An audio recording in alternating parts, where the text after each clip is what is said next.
Breaking news this morning, Russian President Vladimir Putin announcing a 3-day ceasefire with Ukraine and calling on Kyiv to do the same. It comes just days after President Trump met with Ukrainian President Volodymyr Zelensky on the sidelines of Pope Francis's funeral. After that meeting, President Trump got on Truth Social and said there was no reason for Putin to be shooting missiles into civilian areas, cities, and towns, which is what they have been doing throughout the war. CNN's Matthew Chance joins us now from London. Matthew, do we have any sense here of whether the Ukrainian president is aware of this and if he is saying anything about Russia's call for a ceasefire that we know they have broken in the past? Yeah, well, Sarah, I'm sure that Vladimir Zelensky follows the news like the rest of us and is aware that this latest unilateral ceasefire by the Kremlin has been announced. But you're right, it comes on the tail of more expressions by President Trump of his frustration with his efforts to try and bring a peace with the in the Ukraine war with Russia. And this is a 3-day ceasefire, a 3-day truce that's takes place from the 7th through the 9th of May, over the period, in other words, when Russia, as well as Europe, marks the end of the Second World War. Victory Day in Russia is May the 9th, and there's usually a big traditional military parade on Red Square on that day. So it's over that period that this ceasefire has been announced unilaterally by the Russians.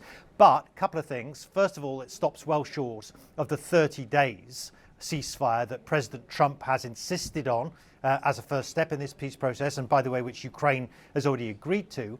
And secondly, it was only 9 days ago or so that Russia called another truce, an Easter truce over the Easter period, which was violated, according to the Ukrainians, on thousands of occasions. And so, look, it's not exactly clear that this latest unilateral ceasefire declared by the Kremlin is necessarily the beginning of the end of the Ukraine war. All right, Matthew Chance, thank you so much for your reporting on this morning for us. Kate? Joining us right now is the Democratic Congressman Adam Smith from Washington State. Of course, he's the top Democrat on the House Armed Services Committee. It's good to see you, Congressman. Thank you for coming in. What is your reaction to this unilateral ceasefire as we're now learning about it? At this point, there's no reason to believe it. As your reporter just pointed out, the same thing was said over the Easter period, and there was no effort whatsoever by Russia to adhere to it. So it's likely just a PR campaign, but we'll see. We'll see whether or not he holds to that. But the real big message here is it seems like President Trump is finally realizing what everybody else in the world knew for years, and that is that Putin is going to push this war as hard as he can unless you stop him. And it has really hurt the process to get to peace that President Trump has put all the pressure on Zelensky. He sent a very clear message to President Putin from the start of Trump's administration that if Putin just holds out, eventually President Trump will abandon Ukraine. And that incentivized Putin to keep going forward instead of putting the pressure on Putin to force him to the peace table. Now, maybe, belatedly, President Trump has figured this out, but it's just a shocking amount of ignorance from this administration that has extended the war and placed Ukraine in greater jeopardy. I was going to ask you what you're hearing from your sources and contacts with European allies, with that image of the president's knee-to-knee in St. Peter's Basilica for the Pope's funeral. The way Trump is now talking about it, coming out of it, and when he landed back in the States on Sunday, do you truly think there is a shift now from the president in his perspective in terms of a better chance that this ends well for Ukraine? I doubt it, but I think the way I would characterize the way the Europeans and others who strongly support Ukraine have reacted to this, it's a tiny sliver of hope in what has been a dark few months from this administration. And actually, Vice President Vance has been the worst on this. He has sent the signal over and over again that we're not going to continue to support Ukraine. So I think what you saw and what you've probably heard now from Europeans and others who support Ukraine, it's just that tiny sliver of hope that maybe at some point President Trump is finally going to get what's going on and react accordingly. But it's early, and we'll see. We'll see if the ceasefire holds. We'll see if President Trump's administration actually is willing to put pressure on Putin to force him to the peace table. It's a sliver of hope, but there's still a lot that we have to learn about where it goes from here.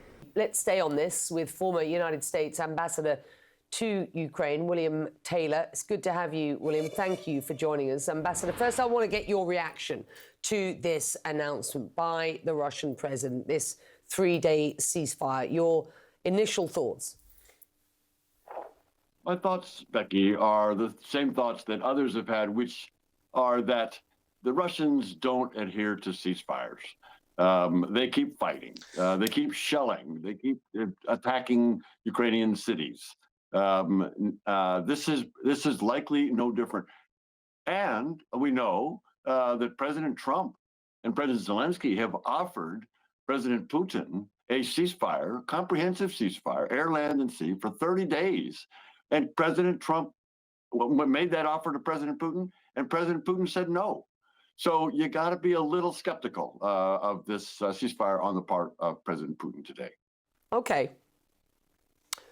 So why this announcement very specifically now? The world saw the image of President Trump, of course, sitting with the Ukrainian President Volodymyr Zelensky before the Pope's funeral this weekend. That was splashed across social media.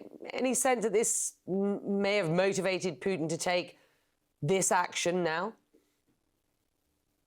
I think so. I think there are probably two things. One, he does have this May 9th Victory Day coming up. But the second thing is exactly what you said. President Zelensky and President Trump had a very good, short, but a very good conversation in the Vatican directly for the first time, really, with no filters, with no aides, with no one else there. They had a direct conversation. And it sounds like, from both sides' report, it was a very good one.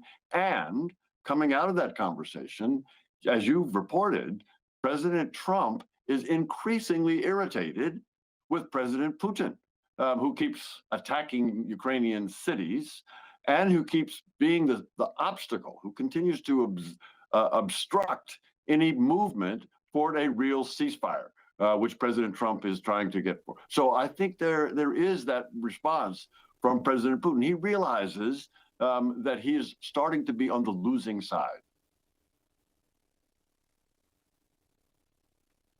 We're just getting the Ukrainian response, Ambassador.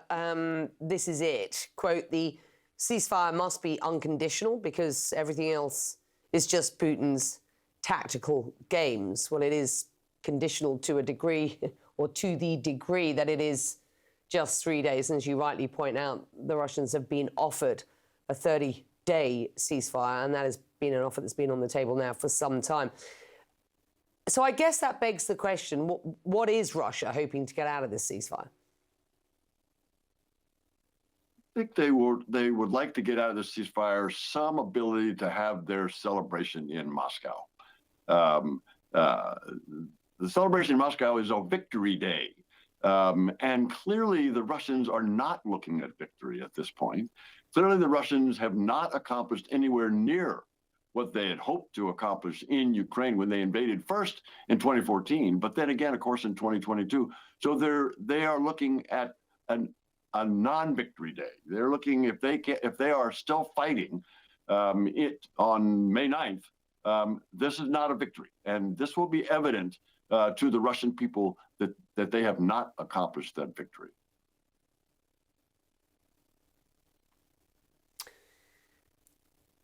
On the point of claiming some sort of victory, would you expect President Trump to likely claim such for himself? How do you think, or how are you hearing at this point, that this offer from President Putin is playing out in Washington?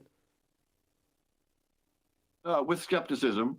Again, the Americans, the United States administration, has a proposal, which, by the way, Becky, they may be modifying. They may be making some changes to this proposal that we've seen last week, based on input that they've gotten from the Ukrainians and from Europeans in London last week. There's some good suggestions that came, and there may be a change, again, based on a growing frustration with the Russians. There may be a change in that proposal. So that's the proposal that they would like to move forward on. This would give President Trump, if he can pull off an agreement that is satisfactory to the Ukrainians and to the Europeans, if he can push Putin to that kind of a solution, that kind of an agreement, that would be a victory for President Trump.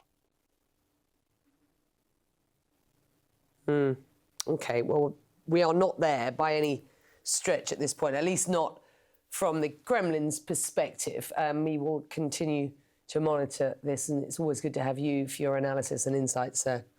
Important. Thank you.